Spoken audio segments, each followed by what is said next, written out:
everybody to today we are starting our new stream, that is a class of online classes on gynecology and obstetrics.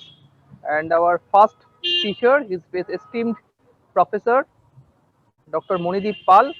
He is somebody who needs no introduction in the world of gynae and obstetrics. So I hand over the podium to sir, and lots of thanks to him for agreeing to take the initial and the inaugurating class of gynae and obs in Federation of United Doctors podium. Now over to sir. Thank you very much for your kind words. So, good evening, everybody. Today's class is on the clinics, how you are facing the long cases. And as it is the first class, so I will go in details of actually how to take the long cases and what are the things we expect from you. First of all, we need to know about the particulars of the patient. When we are dealing with some patients, first of all, the name is very important. Actually, I am not going to be in very details of all these points. In fact, all these points are important. And as all, we have not much time today. Basically, initial part we have some technical part is there. So that's why. But you should know that this name, age, religion, address, occupation, date of birth, date of examinations.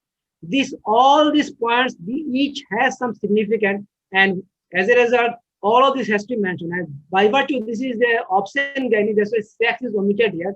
But for other subjects, we should mention the sex also.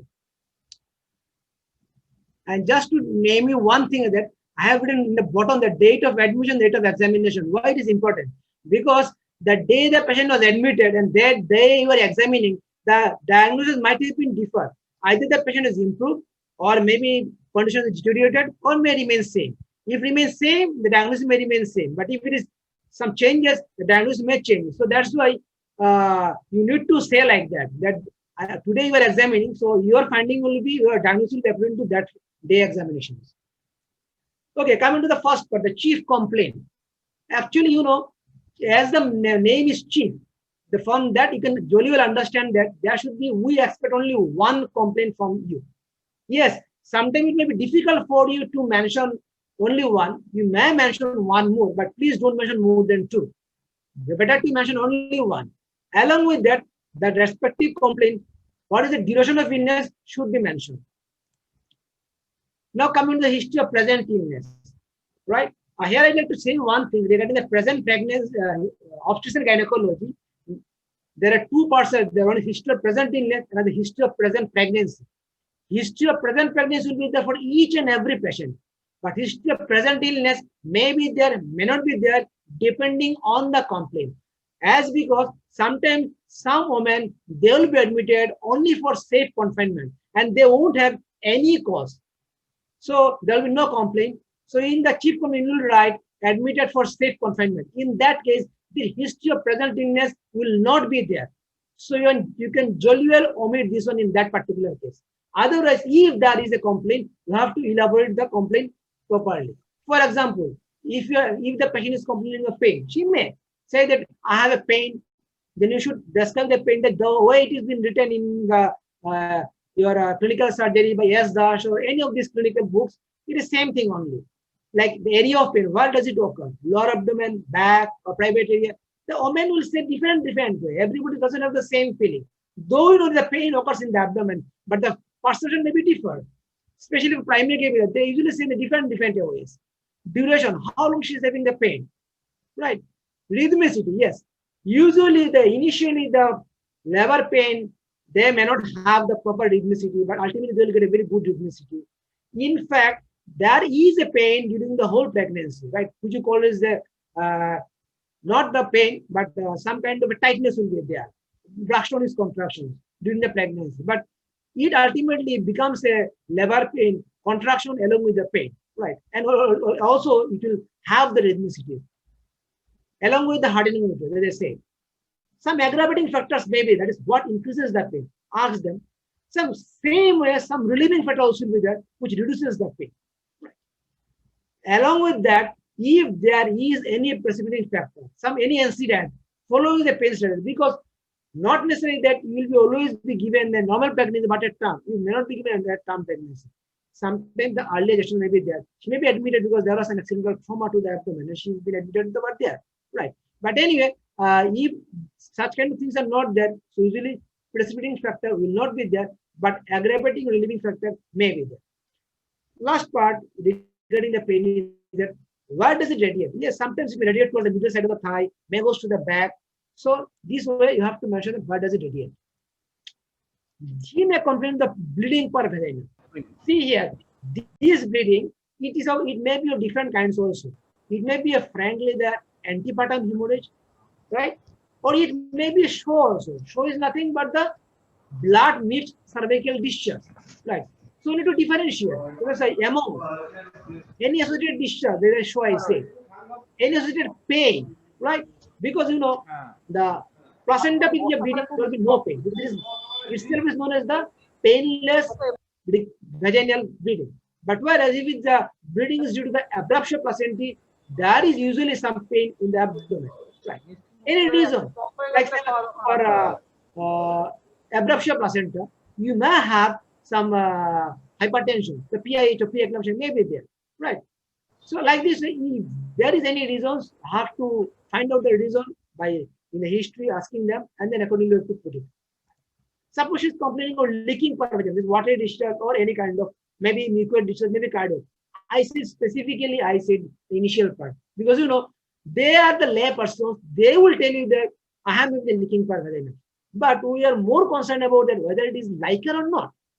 Sometimes it may not be liquor. It may be the urine also coming out, or it may be hydruria, the excessive water discharge is coming out.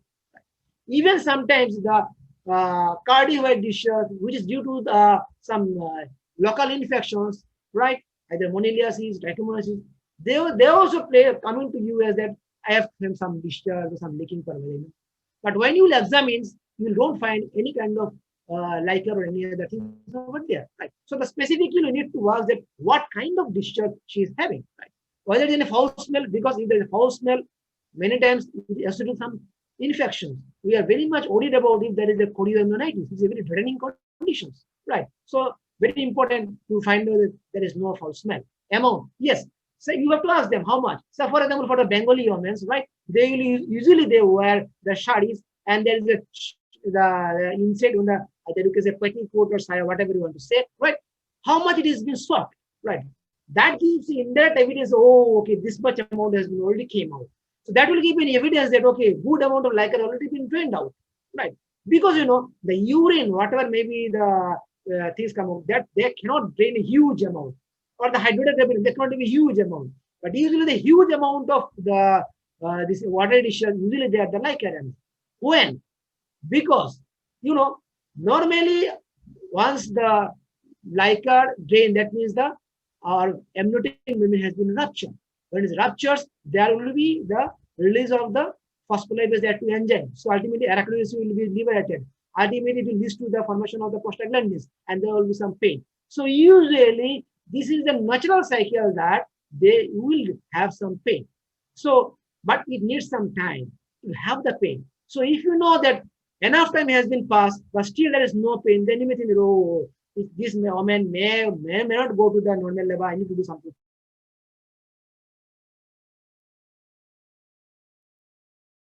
Decrease fetal movement, very important part.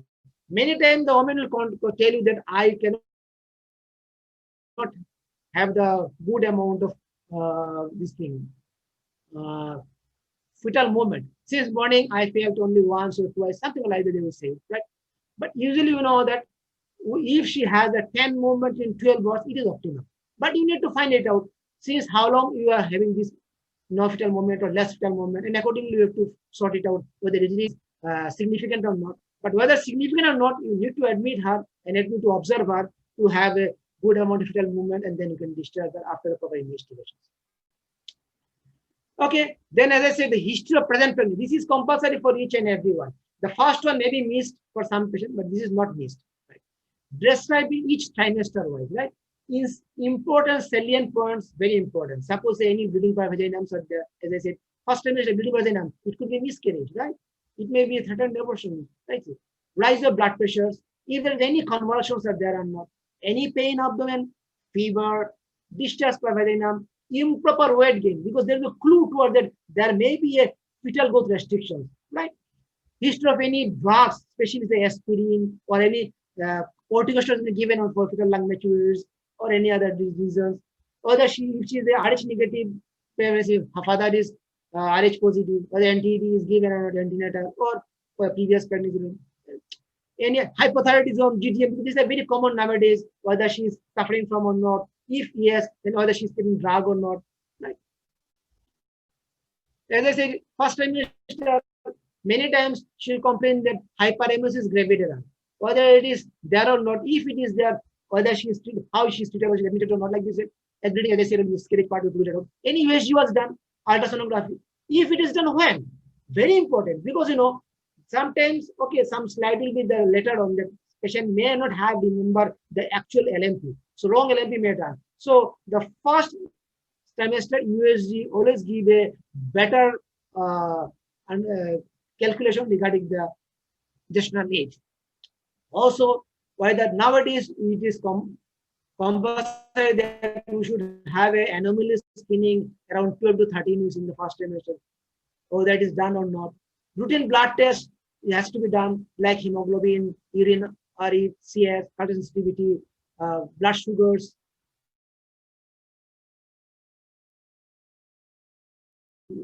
NTCV. So this is the few routine tests all of us doing all that times, whether it's done or not. If it is done, whether she knows the test or not. If knows, then last part in the injection part, at the end of that, you can write to those things. Second trimester quickening, very important. As I said, sometimes there will be wrong LMP. So quickening can help you to find out the additional age.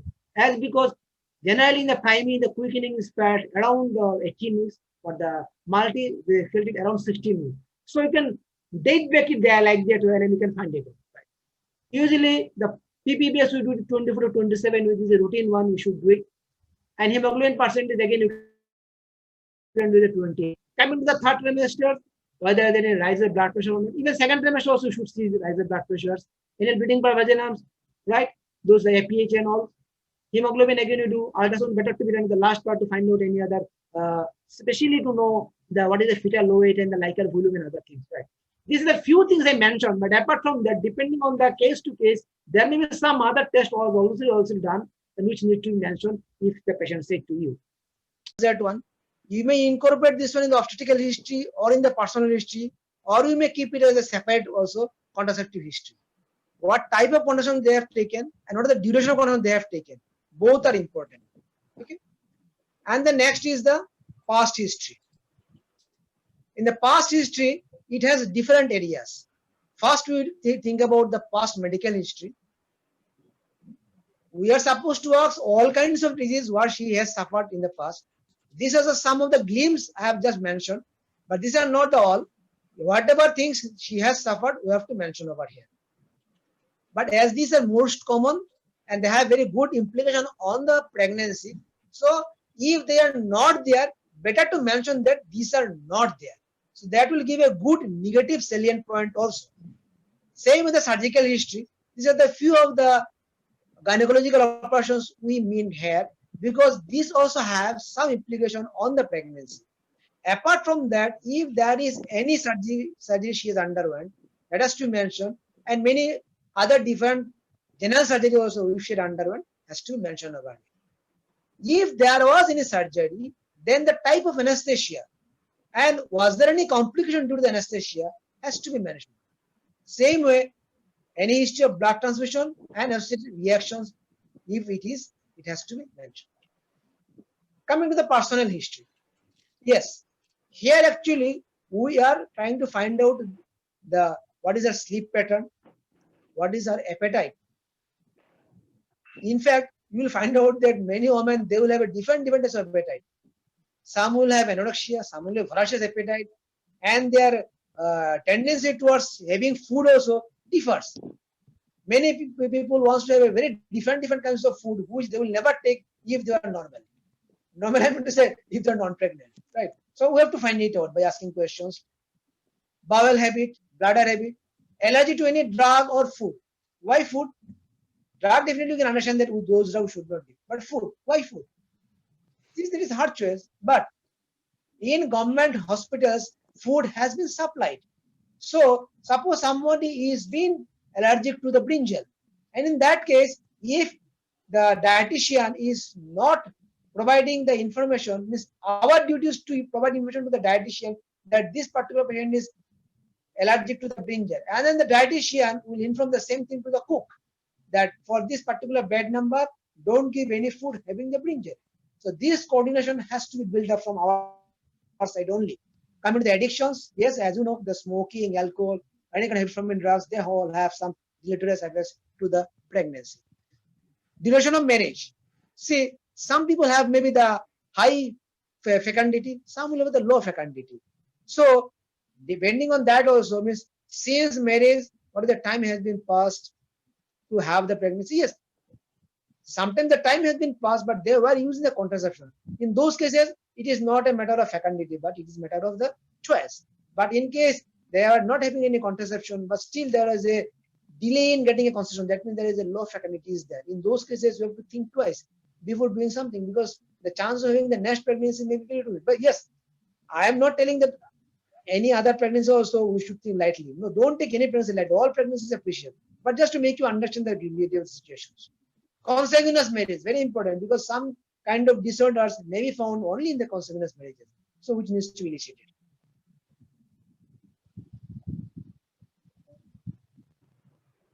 Family history.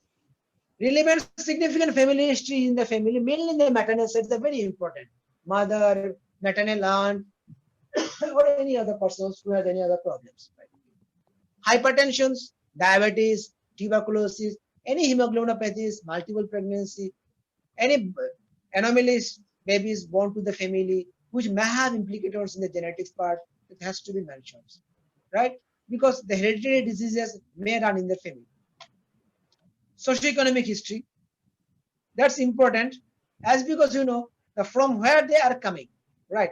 From the village, urban, slums, that can give you one idea about that regarding one hygienicity, number of some of the disease that come for some areas, right? And then the also the category of house where they are living, right? And then the category of the family they are living, because these can give you an implication toward that what kind of treatment you may offer to them, because you know it has nothing to do with it, but you can have an idea that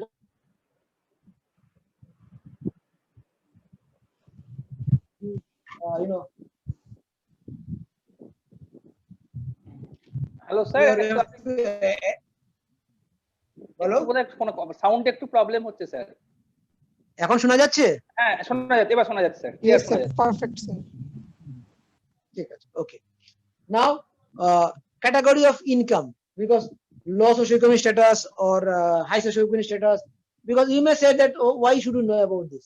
See one thing, till now we are in the third world country, provide everything, all the medicines from the this thing by the government, but still in some area we are unable to provide everything. So some drugs the patient may need to purchase. So we have to, before prescribing anything, we need to think twice whether my writing will be only writing in pen and paper, it will not be helpful to a woman or not. So those things has to be keep in your mind. Okay, after completing all this information from the history, then you'll go to the examinations. In the examination, first is the general physical examinations. In the general examinations, you just remember that what I've written in the first 3 sentences, very important. If you write these 3 sentences, you can overcome many things in the afterwards. That will come to know when I'll come to the next part. She is conscious, cooperative, and well-oriented with time and place. Make it a gospel-like.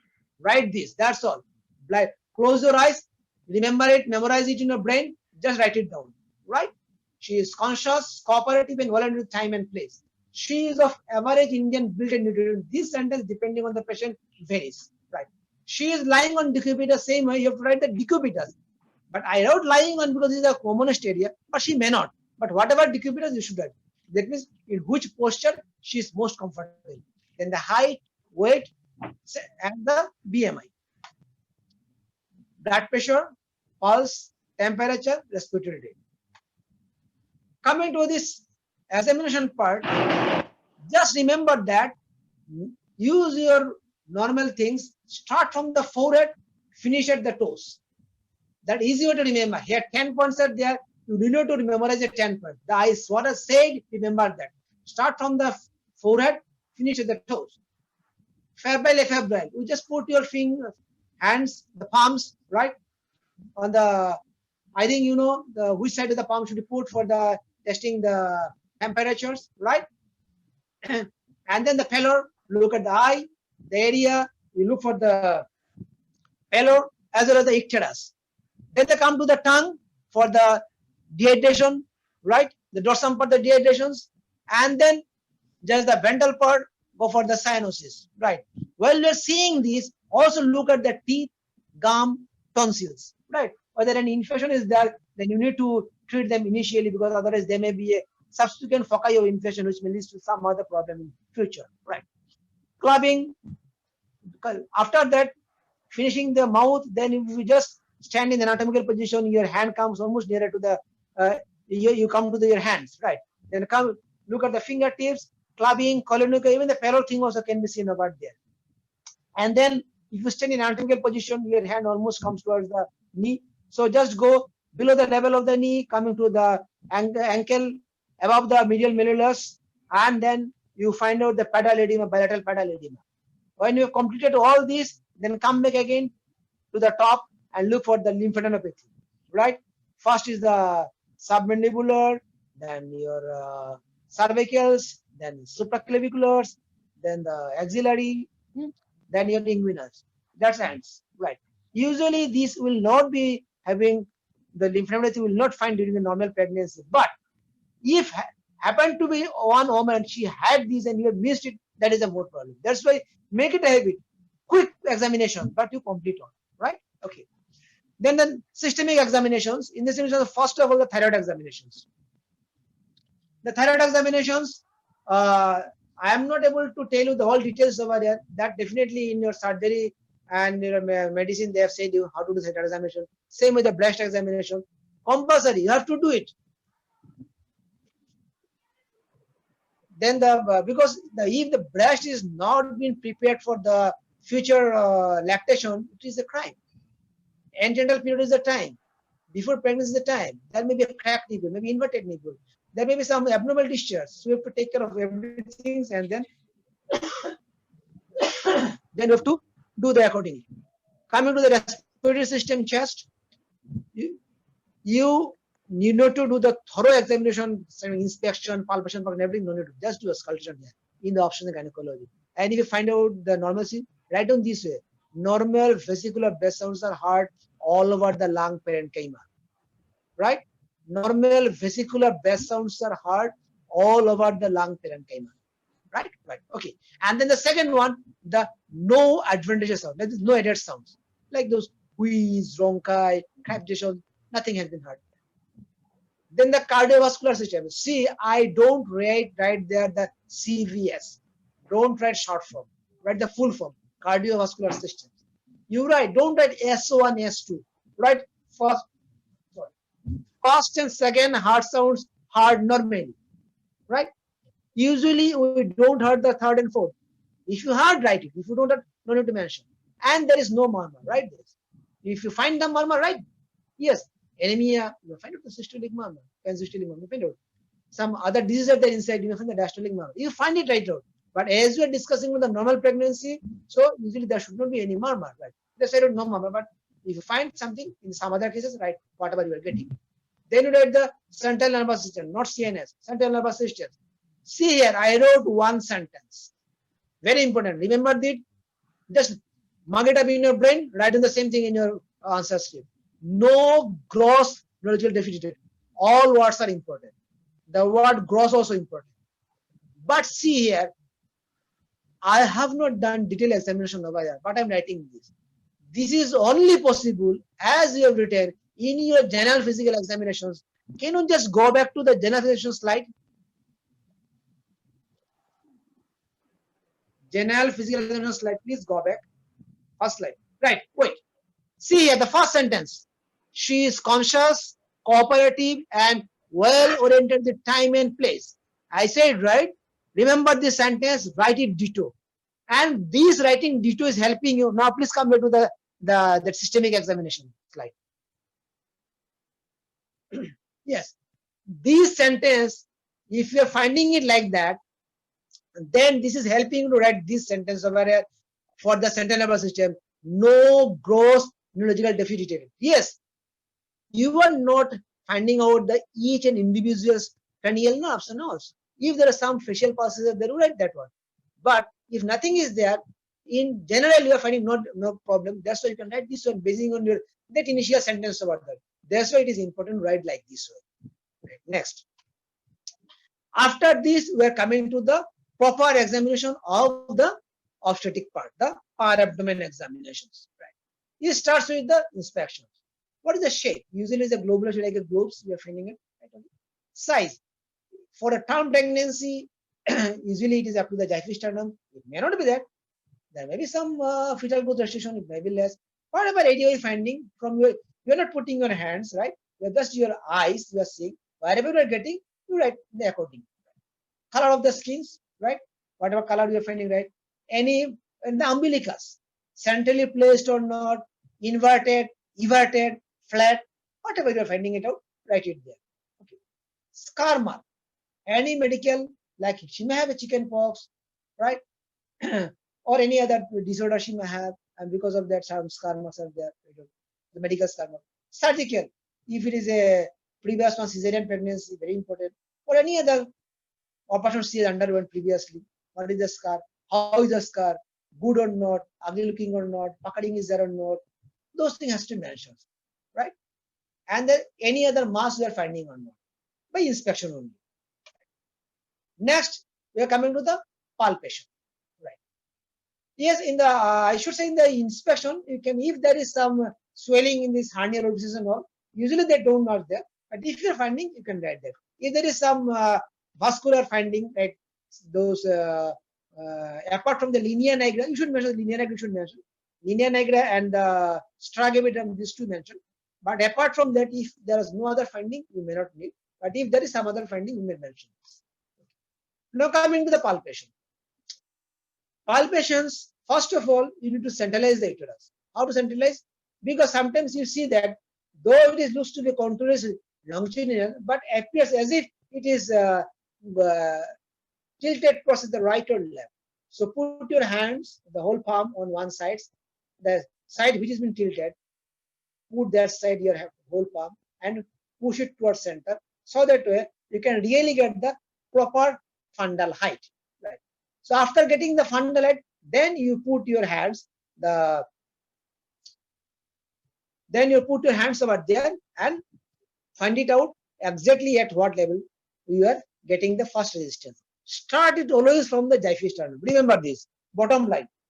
You cannot start from exactly where area you are thinking. Yeah, I know you can have the guessing that you may be getting it at 32 weeks area. Because term pregnancy is usually getting like that. But don't put your hands over there. Start from xiphoid because that is the dictum. In an exam, you have to follow what is the dictum. So start from the xiphoid area, then come down. Wherever you get the first resistance over there, stop there and accordingly find it out. In that right side, that green one, you can find out that at the level of pubic symphysis is 12 weeks. Above that, in between the pubic symphysis and the umbilicus, divided in equal 3 area. First, the third area is the 16 weeks. Just add 4. 12 plus 4, 16. Next area, add another 4, 20 weeks. And the next area at the level of umbilicus, 24 weeks. Yes, if you want to be more precise, the upper border of the umbilicus is 24 weeks and the lower border of the umbilicus is 22 weeks. Okay. If you can remember, it's good. If you cannot remember, at least you remember at the level of umbilicus is 24 weeks. After that, again, from the umbilicus up to the level of the xiphoid, divided in equal 3 parts. The first one add 4 weeks, so 28 weeks. Next one add another 4, 32 weeks. Next one add another 4 is 36 weeks. Is it in 38 weeks? But it is by printing mistake. But what is, at term, there is a 40 weeks, right? The fundal height falls down and it is come back almost nearer to the 32 weeks. So to know that whether you are handling with the 32 weeks or a term pregnancy, you need to look at the flanks. Flanks is the lateral aspect of the abdomen. In case of term pregnancy, flanks are full. That means what? There will be bulge in the flanks beyond the normal contour of the body. If it is there, that means it is a term pregnancy. But in case of 32 weeks, the flanks will be empty. That means there will be no bulging on the flanks. So you can say that flanks are empty, which goes to the 32 weeks. Right. And then coming to the fundal height, after that the symphysis of fundal height, the SFH. This is the measurement by the measuring tape. You can take this inch tape and start from the upper border of the pubic symphysis and the area where you get the resistance, go up to that. Roughly it goes to the 1 centimeter per root. It may be exactly, maybe they may not be like that. But the cutoff level to prediction of the low birth weight is, in case of the around 28 weeks, 20 plus minus 2 weeks, if it is less than 25 centimeter, it is a warning sign that the woman is going towards fetal growth restrictions, low birth weight baby. Same way, around 38 weeks size, if it is less than 30 centimeter, again it is going that you may be dealing with a low birth weight baby. Umbilical guard, that is the abdominal guard at the level of the umbilicus, right? Not the above, not below. Remember it, right? Again, for the inches, we are measuring it, right? Roughly a term, it is about 100 centimeter, right? But it depends from even the women from the European and Indian, and even Indian also, Bengali, Punjabis, they may differ. But as a rough estimation, always there are some ranges are there. But the cutoff levels at the second trimester, there is around 28 is on. If it is less than 95 centimeter, then you may think that you are dealing with a low birth weight baby. Same way, around 38 weeks, if it is less than 100 centimeter, you have to think that you may be dealing with a low birth weight baby. So then you can understand that what is the importance of doing a proper physical examination also. Everything has importance, can give you some clue towards your diagnosis. Palpations, right? Here in the palpation means, palpation we are already dealing means with the obstetrical grips, the continuation of the palpation. Now coming with the proper obstetrical palpation of the grips, right? This now goes to the names of the Leopold's maneuvers, named after the German obstetricians, the Christian Gerard Leopold, right? Why you do this one? To know the presentations, position, engagement of the fetus in utero. See here, if the time permits, I will discuss with this also. But I hope you know what is the lie, what is the presentations, what is attitude, what is positions, what is denominator, engagement. I hope you all will know all these things. If the time permits, I will elaborate this. Don't have time, but let us assume that you know it. Empty the bladder. Ask her to go to the toilet. Empty the bladder. Put it in the supine position with the knees flask. Put a pillow under the head, or if possible, if your the bed permit, then you can elevate to the head and to the 15 degree, right? And then you put a small roll towels under the left hip, because otherwise, as you will be taking quite some time for examinations, that time the gravity uterus may fall over the vena cava, and ultimately there may be a less return, the venous return, then ultimately supine hypertension syndrome may suffer. So to avoid this one, just put a small towel over the under the left hip so that it goes to the other side. Okay. Proper exposure of the abdomen. Next. Now coming to the first grip, this is a fundal grip, right? The fundal grip. In the picture, right side is the schematic diagram, and the left one is the proper one with a fetus drawn inside, so to make you understand it properly. The ulnar border of the hand is in contact with the abdominal wall. See here, actually, the picture is. It is not the woman picture is not it is a fundal height picture. It is not your fundal grip picture. Top schematic diagram is the fundal grip picture. So remember the top one. Put your both the palms in the center. Linea nigra is there. So put your palms. Again, I'm saying palm. Don't put your only finger. Put your whole palm. This gives a good impression towards the patient. They get a good faith on you, number one. Number two is that you get more information. Only tip of the finger gives you less information, right? And then you, from center, if you are touching the both fingertip touching in the center, and you feel it. Normally, If it is a buttock over there, you feel the soft structure, the big structure, the broad structure, irregular due to the presence of the gluteal cleft, and either it is palatable or non-palatable depending on the woman to woman and the fetus to fetus, right? To know this, the palatable, non-palatable, from the initially when you were doing it, your finger was in the near, both the fingers are touching at the midline. Now slowly you go laterally towards the lateral edge where this buttock area or head, whatever the presenting area is finishing. Stop over there, fixed one hand and press by another hand towards lateral, right? From one side to another side, push side, and feel the movement to the other side. If it is palatable, then the things, the inner structures will move from one side to other side, and the other finger, other palm will feel the movement of the fetus inside. If it is non-palatable, you will feel that the whole uterus is moving, not the inside structure. So it's a non-palatable.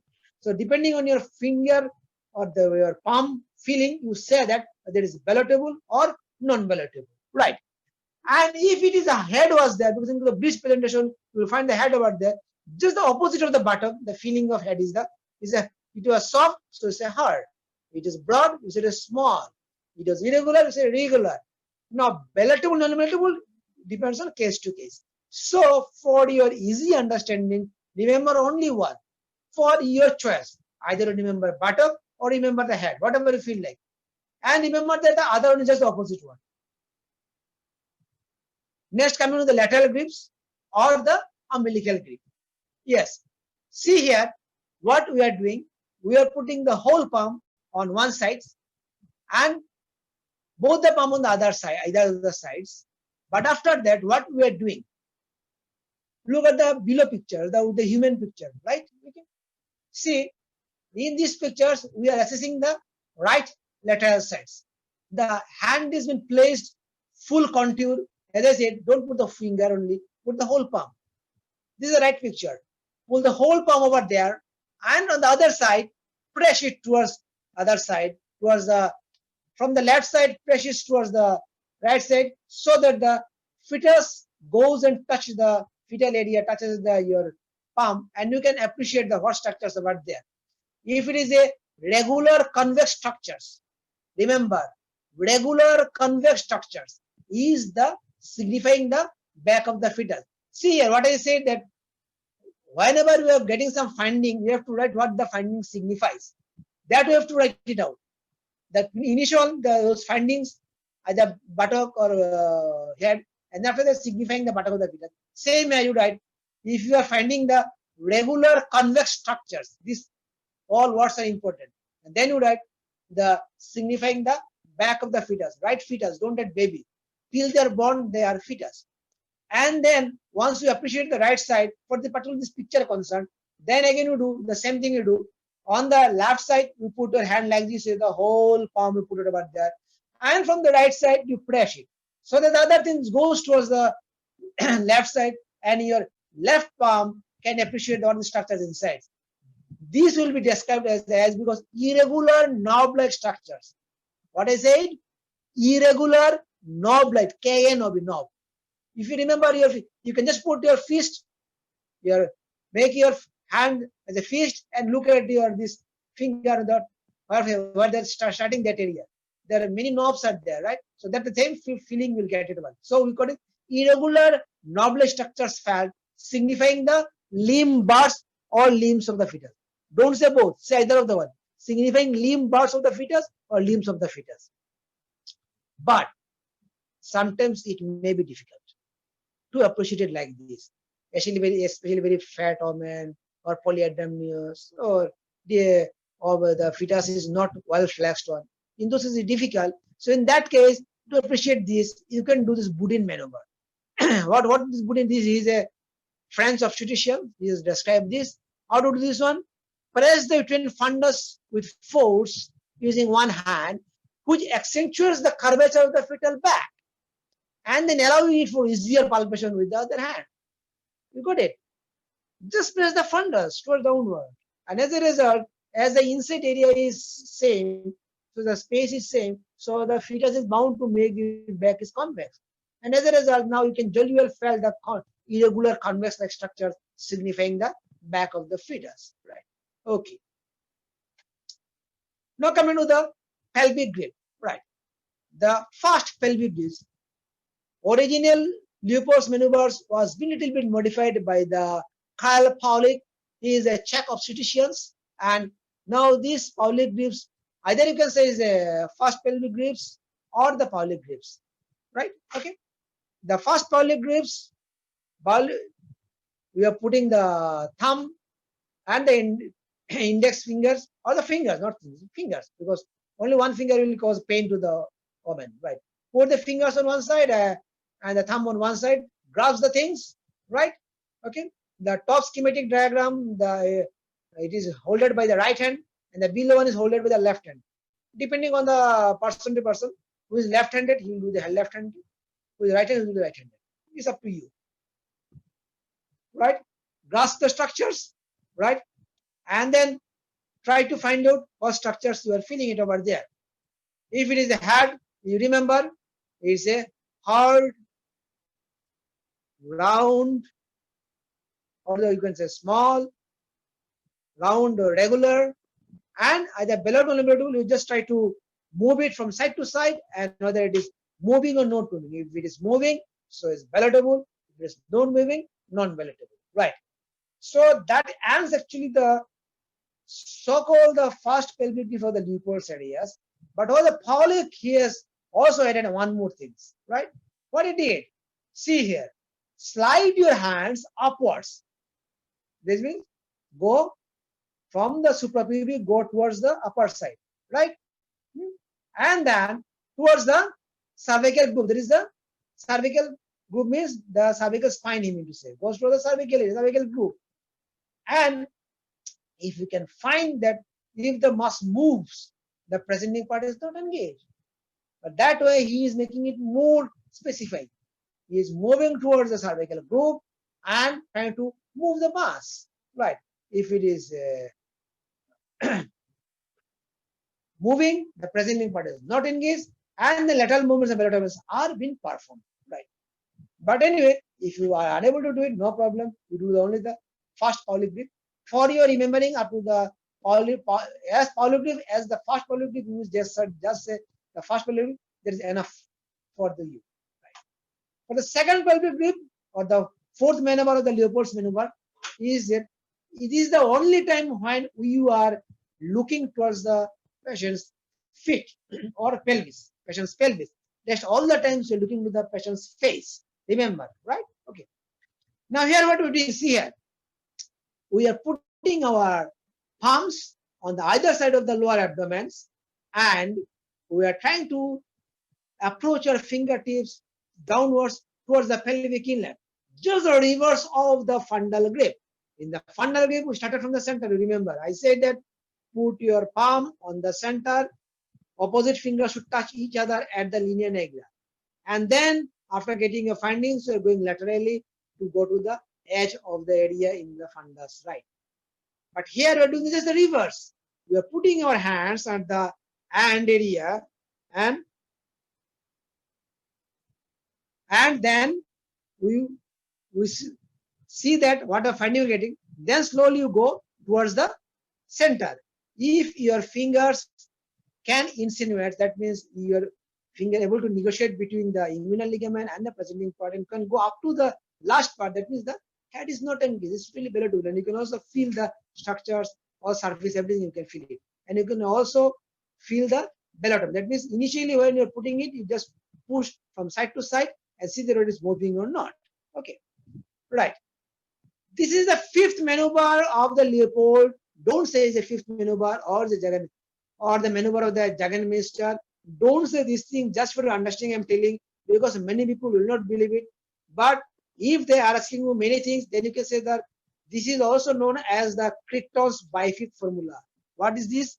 Crichton's bififth formula, by which you can know that whether head is engaged or not, right?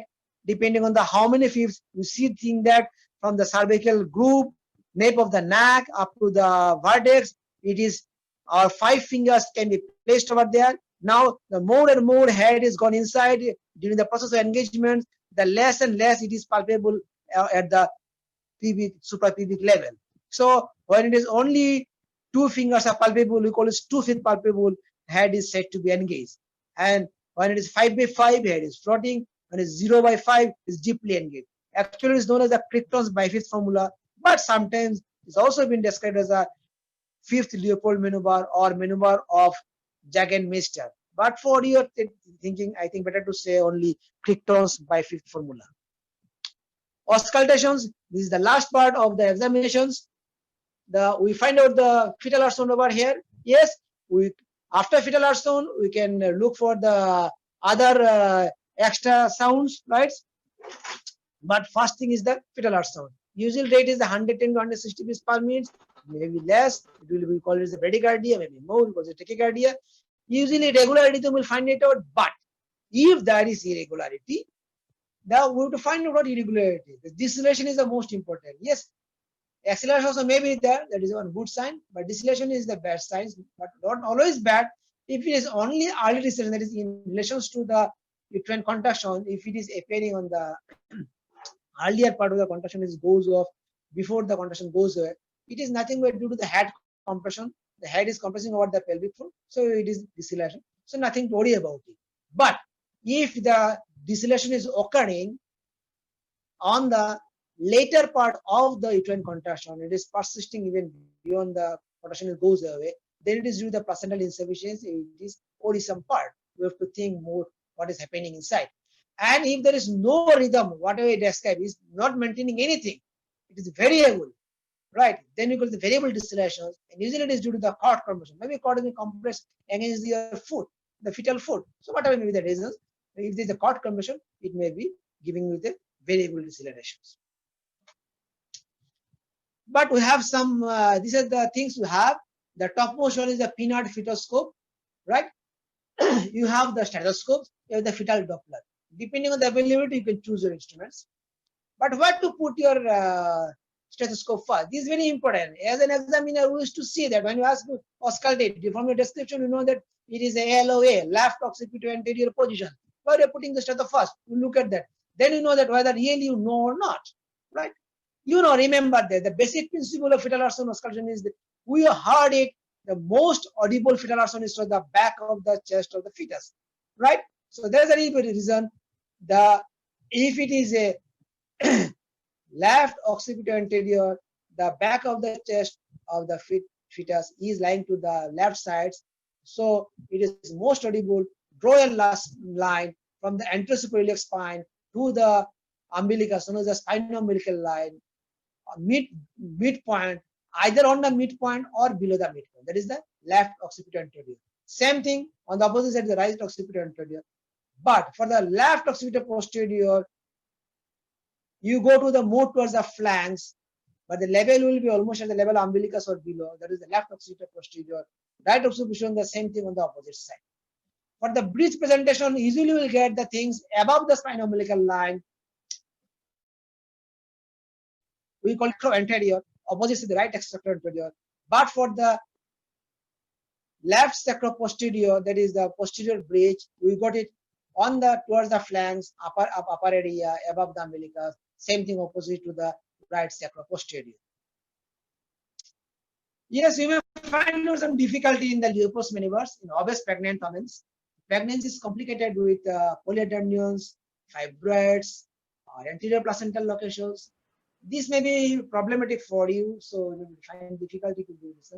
In that case, you may ask your other persons to find it out, or you may do a pelvic examinations to help you, or you may do a rescheduling and ask her to come back to some other days and to find it out.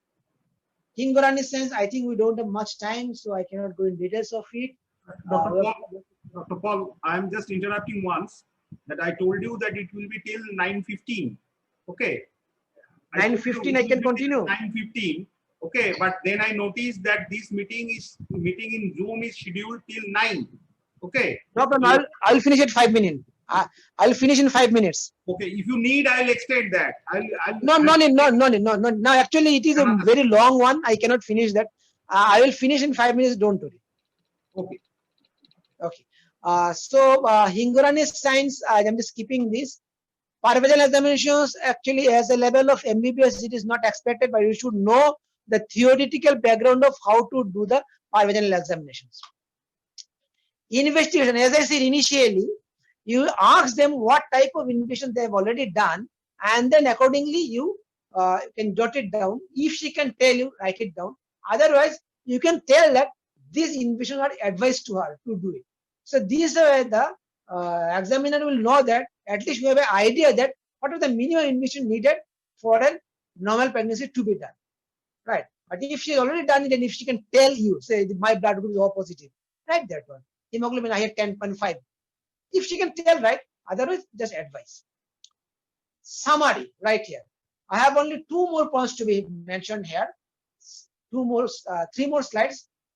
This summary mention the all salient features comprising all findings, briefly highlighting the important and relevant information in history, general examinations, systemic examination, and obstetric examination. This is one just a glimpse where it said that Mrs. MR, ages 26 in her first pregnancy with obstetrical formula, admitted in 39 weeks of gestation with pain in back. She is a book case and has regular antenatal supervision. She is immunized and has received iron and folic acid supplementation throughout. All the trimester of her pregnancy were uneventful. On general physical examination, she is of 150 centimeter height, 67 kg without any pallor, no edema, BP 120 by 80 millimeter mercury, otherwise fit and healthy. She has gained total 11 kg of weight in his pregnancy. Systemic examination revealed normal cardiovascular respiratory system, ultrasound revealed uterus stump size, relaxed, symphysis of 138 cm, single fetus, functional lie, 70%, 3/5 of the head is palpable abdominally, fetal peak is on the left side, limbs are on the right side, Laika volume is adequate, oral calculation, fetal tone is hard on the left spinoumbilical line, 140 beats per minute and is regular. See, this huge amount we said the case summary, but this is another thing that I'm telling you, the provisional diagnosis. Many times I find out that the students does not write the provisional diagnosis. Sorry, if you don't write the provisional diagnosis, your history is not completed. This is the compulsory element. If you missed it, you will miss some marks. Whatever maybe you write, whatever beautiful your history taking and all other findings, but if you cannot write the provisional diagnosis, you will miss some points. See here, whatever I wrote, at a glance, first is the obstetrical formula, then years, then period of gestations, then the lie, then the presentations, then the positions, then the head is engaged or not, then the live fetus or not, then in labor or not. First part. Second part is that top part is all same. Come to after the live fetus, you say that if there is any complications, write there. Say with severe preeclampsia or whatever to find it out, write there. And then I wrote not in labor, she may be in labor, depending on the patient's finding, right? Either in labor or not in labor, right? So this is the way, depending on case to case, you formulate it, but accordingly, you have to write it out there. What is her provisional diagnosis? No, I will not go to that. Okay. So that's the end of this long case, normal pregnancy history takings. This is 2059, only 1 minute left.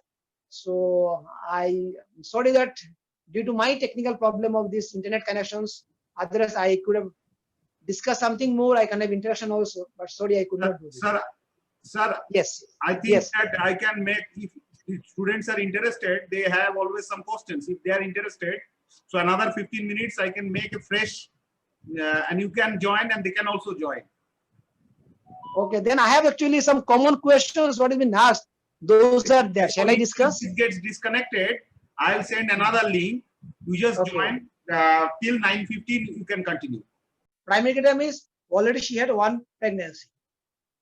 Multipara means she had more than one pregnancy, goes beyond the period of viability. And multi-criteria means she had more than one pregnancy. Not necessarily goes beyond the period of viability, but more than one pregnancy. Then how to calculate gestational age in case of a wrong LMP? You remember the EDD falls in 40, that is a 280 days. But menstrual activity is irregular, nothing to worry. But it is irregular, there may be long cycles. So in that case, if you remember, the dictum is that usually the ovulation occurs 14 days before the LMP, right? That last but luteal phase remain fixed. The follicular phase usually varies. So in that case, that means you should postpone the EDD for the number of days which is extended. So in case she is having a 40 days cycle. So in that case, 40 minus 20 is 12. So you add 12 days to the EDD, normal counting. Same way, if it's early cycle, so suppose she is having a 21 days cycle, right? So in that case, that means the ovulation occur early. So that means you need to reduce the days. How many days? 28 minus 20. There is 7 days. So reduce 7 days from the EDD, and that is her EDD. That is you have to calculate. If you can know the date of fruitful coitus, then you add 26 days, because roughly it goes around the period of ovulation. The same way like for the IVF pregnancy. If you know the date of urinary pregnancy days, the earliest is the better.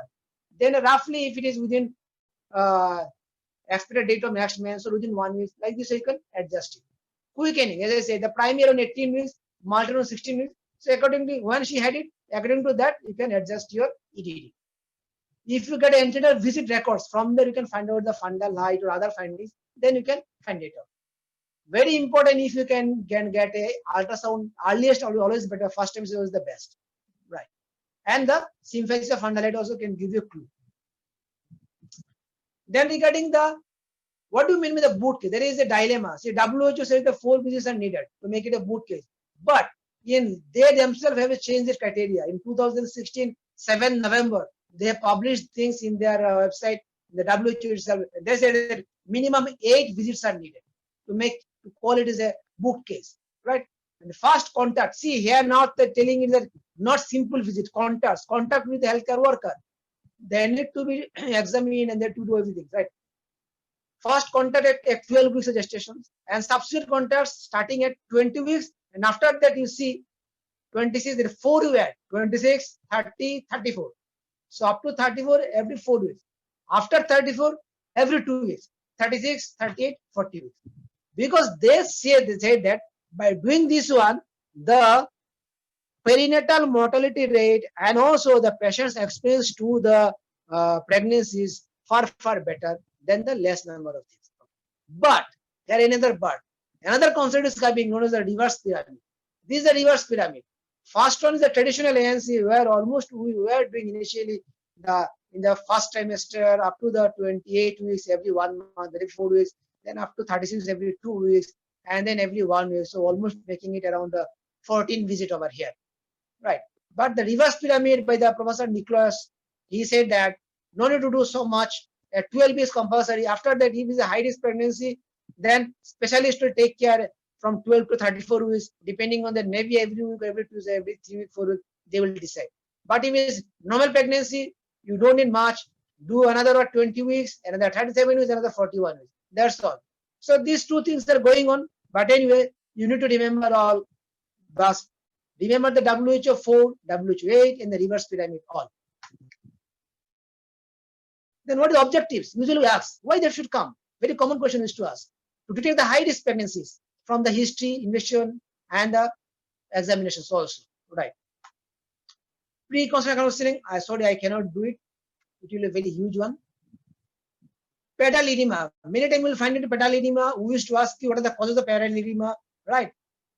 Don't forget to utter the first one, the physiological. You usually start with the preeclampsia. Don't start with that. Always tell you the normal thing first, then you say the abnormal thing, right? Physiological, then preeclampsia, anemia, hyperproteinemia, cardiac failure, nephrotic syndrome, those things you say. Why physiologicals, right? Usually the dependent part, right side will get it. Usually they get all right if you take a rest. So these things are making it a physiological. Now another very common questions usually you ask, what are the vaccines are contraindicated? Because all you know that yes, tetanus toxoid should be given, this vaccine should be given, but what should not be given, we should know. The commonly remember that the live virus vaccines, these are contraindicated during normal pregnancy or any pregnancy. These are contraindicated pregnancy. As for example, rubella, measles, mumps, varicella, yellow fever, etc., etc. These are live virus vaccines. They are contraindicated in pregnancy. As I was telling during this lecture, if you know these things, but Live presentation. Let me see what is left. Mechanism. Okay, I will not go to the mechanisms. I'll just finish with this today's class. Live presentation, presenting part, denominator, position, attitude, engagement. Right. Live, that means the relationship between the maternal spine with the fetal spine. If both are in the longitudinal, so longitudinal lie. If fetus is the oblique to the maternal spine, oblique lie. If the fetus is making the around 90 degrees, so it is the transverse line. Okay. Presentations. If the head is what the area is occupying in the lower pole of the uterus, it is the presentation. So if the head lies there, the cephalic. If the buttock lies, the breech, like this you say. Presenting, but among the cephalic part also, what lies over there? There is a vertex, the topmost part, the brow, there is the forehead area, there is the face, like this you say. Denominator. It is the arbitrary bony point on the presenting part which will tell you the exit area. Say it is a occiput in case of cephalic presentation, right? Nasion in case of the brow, the mentum in case of face, like this. Position, depending on the denominator, what does it occupy in the, if you divide the pelvis in the 8 segments, then what the axilla occupy? The left occipital anterior, left occipital posterior, like this you say. Attitude. Normal attitude of the fetus is the universal attitude of flexion. Everything remains flex. So universal attitude of flexion, that is said. And the last is the engagement. One is the widest diameter, the bipedal diameter crosses the pelvic brim. That is known as the engagement. This is 9:15. I think today you can end the class here. Thank you very much, all of you, for kind attention. Thank you, sir. Thank you, sir. Thank you. Thank you. Thank you, Thank you, sir. Thanks a lot for such a Sorry nice for the presentation. technical glitches. I hope that we'll find you in some other next class, and the part which remains can be covered there. Okay, thank you. Okay, sure. Thank you. Combo, anything from your part? From my part, that the students and for me also the take-home message once again, the most important thing is whether the patient is alert, conscious, and cooperative. If the students keep it in mind, even in their practicing days, a lot of maternal lives will be saved. And thanks a lot to Sir Monideep sir for such a nice presentation. Once again, for me, it is a gynae ops once again revisited. Thanks to him and thanks to all the students for being patient and being with us. Thank you, sir. Another message for the students: the next class is on cirrhosis of liver by Dr. Shashwat Chatterjee. We'll start from 9:25. Link will be sent at 9:25. Okay, so I am ending this. Thanks, Dr. Monideep. Thank you, sir. Thank you, sir.